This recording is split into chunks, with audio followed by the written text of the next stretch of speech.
On peut aussi combiner sur des horizons qui sont un peu plus longs, Mélanie, je crois. On peut tout à fait utiliser des techniques civiles pour optimiser la fiscalité, et l'idée étant vraiment... C'est l'ingénierie patrimoniale, c'est une petite définition d'ingénierie patrimoniale, parce que toi qui es la patronne de l'ingénierie patrimoniale. Alors l'ingénierie patrimoniale, c'est tout ce qui va permettre de structurer un patrimoine afin de combiner les règles civiles, les règles fiscales, les règles sociales, et ce afin d'optimiser et de répondre aux objectifs des clients à moyen et long terme. Une situation de combinaison des différents instruments. Une situation de combinaison. Et donc en combinant toutes les règles juridiques, fiscales et sociales pour un chef d'entreprise également, mais déjà rien que sur le volet patrimonial, on va pouvoir utiliser des dispositifs tels que le démembrement de propriété pour mettre en place des stratégies qui sont optimisantes sur le long terme. Du type cession d'usufruit temporaire ou donation d'usufruit temporaire.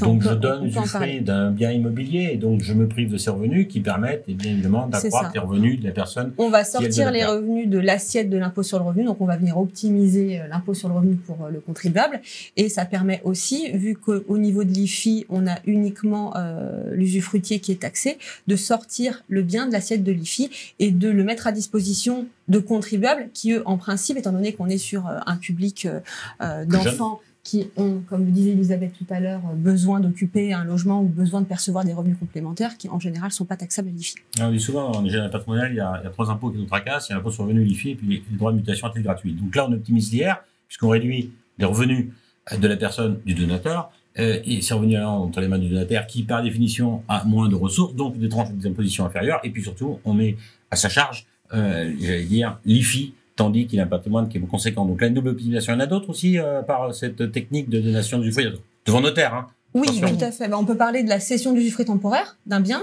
cette fois-ci en allant chercher, entre guillemets, l'optimisation sur le taux d'imposition des revenus entre l'impôt sur le revenu et l'impôt sur les sociétés qui, lui, est plafonné à 25% depuis quelques années maintenant. Et donc là, on va venir imposer les revenus du bien sous l'IS plutôt qu'à l'IR, avec en plus les prélèvements sociaux à 17,2% qui se rajoutent à l'IR. Donc 17,2 versus 25. Exactement. Ouais, mais c'est dit là. C'est ça. Pas de la tarte aux fraises quand même de réussir à conjuguer tous ces éléments. Un peu compliqué. D'autres systèmes d'optimisation aussi, mis à part les donations, cessions d'usufruit. Alors, on peut utiliser des véhicules, justement le véhicule à l'IS, utiliser aussi des techniques juridiques pour optimiser la fiscalité, percevoir des revenus complémentaires free tax, sans imposition.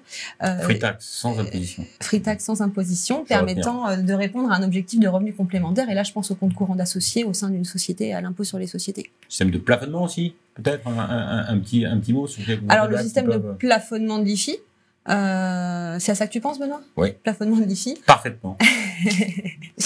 J'adore le plafonnement de l'IFI. Oui. Où on va venir justement essayer d'optimiser le montant des revenus perçus. Et donc, en combinant ça avec une technique de compte courant d'associés, ce sont des revenus qui ne sont pas déclarés puisqu'ils sont perçus comme des remboursements de créances. Donc, ils ne rentrent pas dans l'assiette de l'impôt. C'est pas un revenu. C'est pas un revenu. Donc, on va venir soit appuyer là-dessus pour gonfler le montant des revenus et en même temps venir plafonner le montant des impôts par rapport aux revenus qui sont, eux, réellement déclarés. Car il y a une règle qui était, j'allais dire, sanctuarisée par le Conseil constitutionnel en 2012 de mémoire, qui nous dit que l'ensemble des impôts ne doit pas excéder 75% des revenus. Donc, le terme de l'équation à travailler, c'est revenu. Si on n'a pas de revenus, on n'a pas d'impôt. Si on n'a pas de revenus, on n'a pas d'impôt. Mais si on n'a pas de revenus déclarés imposables. D'où le compte courant. D'où le compte courant d'associé. Merci mesdames, je crois que c'était très clair. Plein de choses à voir en matière d'ingénierie patrimoniale, en matière d'optimisation en cette période de fin d'année. Mais plus on s'y prend tôt, mieux c'est. Donc, n'hésitez pas à venir nous voir, nous sommes à votre disposition. Merci, mesdames. Merci Benoît.